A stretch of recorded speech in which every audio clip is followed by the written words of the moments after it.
Thank you sir, thank you very much sir. நீங்க அனுப்பின medicines எல்லாம் கிடைச்சது. ரொம்ப பெரிய விஷயம் சார். நீங்க பண்ண உதவிக்கு தேங்க்ஸ் சார். இதனால நிறைய பேருக்கு உதவி பண்ண முடியும். Thank you sir. ஓகே சார், கண்டிப்பா. Thank you sir. Yeah sure sir. அடுத்த வாட்டி வில்லன் ரோல் கூப்பிட்டா கூட போய் பண்ணிடணும். இந்த ஃப்ரெண்ட் ரோல்லாம் போய் பண்ணவே கூடாது. ஃப்ரெண்டுன்னு ஹீரோக்கு பின்னாடியே நிற்க விட்டுறானுங்க. இவன் பண்ணுற நல்லது கெட்டதுக்கெல்லாம் நம்ம பதில் சொல்ல வேண்டியதாக இருக்கு. ஆமா சார். Okay sir. அப்படியா? Okay sir. சரிங்க சார், நான் கூப்பிடுறேன் sir. Okay, thank you sir.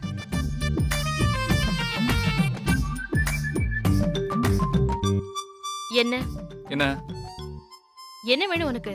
Checking. என்ன செக்கிங்? வீடெல்லாம் ஒழுங்கா இருக்கா இல்ல நாசம் பண்ணிட்டீங்களான்னு அம்மா பாத்துட்டு வர சொன்னாங்க. அதானே பார்த்தேன். அம்மா சொன்னாதானே நீ எதையுமே பண்ணுவ? என்ன நக்கல? இல்லப்பா, சீரியஸா தான் சொல்றேன். உங்க அம்மா சொன்னாங்கன்ற ஒரே காரணத்துக்காக உங்க அண்ணன் ஆள் கழுத்துல தாலி கட்ட போன ஆள் தானே நீ? ஏய், அடி அட்ரா. ஏங்க, அவன் தான் கையை ஏர்லி ஃப்ரீஸ் பண்ணிட்டான்ல, அப்புறம் அடி அடின்னு ஏன் உசு பேத்திட்டு இருக்கீங்க? ஏய் அப்பல வாடா போயிடலாம். டேய் இருடா. என்ன பூச்சாண்டி காட்டுறேன்னு பாக்குறியா? விட்டன்னா தெரியும். நம்ம டிவோர்ஸ் கேஸ் கோர்ட்ல இருக்கு. இப்ப நீ என்ன அடிச்சேன்னு நான் கம்ப்ளைண்ட் பண்ணா என்ன செக்ஷன், எத்தனை வருஷம்னு உனக்கு தெரிஞ்சிருக்கணுமே. பரவாயில்லையே, மெடிசன் படிச்சதோட லாவும் சேர்த்து படிச்ச மாதிரி தெரியுது. உன்ன மாதிரி ஒரு புருஷன் இருந்தா லாவும் தெரிஞ்சுக்க வேண்டியதா இருக்கே. I like your rhyming. Thank you.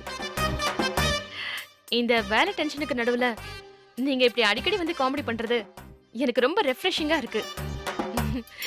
என்ன கத்தி, உடம்பெல்லாம் எப்படி இருக்கு? என்னங்க எப்படி கேட்குறீங்க? இல்ல, சும்மாதான். அது உடம்பெல்லாம் நல்லா இருக்கா இல்ல மருந்து கிருந்து ஏதாவது தரணுமான்னு கேட்டேன். மருந்தா? எதுக்கு? ஆமா, மருந்துதான். இல்ல பெரிய வியாதினா எங்க அண்ணன் எம்எல்ஏ கிட்ட சொல்லி ஆபரேஷன் பண்ண சொல்லிடலாம். வசதி எப்படி? ஏங்க, நான் சும்மா அட்மாஸ்பியர் தாங்க. இவன் பேசுறதுக்குலாம் நான் பொறுப்பு கிடையாது. ஏய் வாய் மூடுறா. கரெக்ட், மூடிடுறேன். என்ன திமிரா? உனக்கு வேற வேலை எதுவும் இல்லையா? எனக்கு கிண்டல் அடிக்கணும்னு நீ வண்டி போட்டு வந்திருக்க. நான் என் வீட்டை பார்க்க வந்தேன். பாத்துட்டல, கிளம்பி போ. அத நீ சொல்லாத. நான் எப்ப போகணும்னு நினைக்கிறேனோ அப்பதான் போவேன். சரி, எப்ப போணுமோ போ. உனக்கு வலிக்கவே இல்லைல்ல? மறந்துருச்சு போல. ஆமா, மறந்துதான் போச்சு. இங்க பாரு, என்ன வெறுப்பேத்தி நான் அழறத பார்த்து நீ சந்தோஷப்படணும்னு நினைச்சினா ஐம் ரியலி சாரி. நீ ஏமாந்து போவ. இனிமே உனக்காக அழக்கூடாதுன்னு நான் முடிவு பண்ணிட்டேன். என்ன கத்தி, உங்க அண்ணன் அண்ணி இல்லாம தனியா வந்திருக்காரு?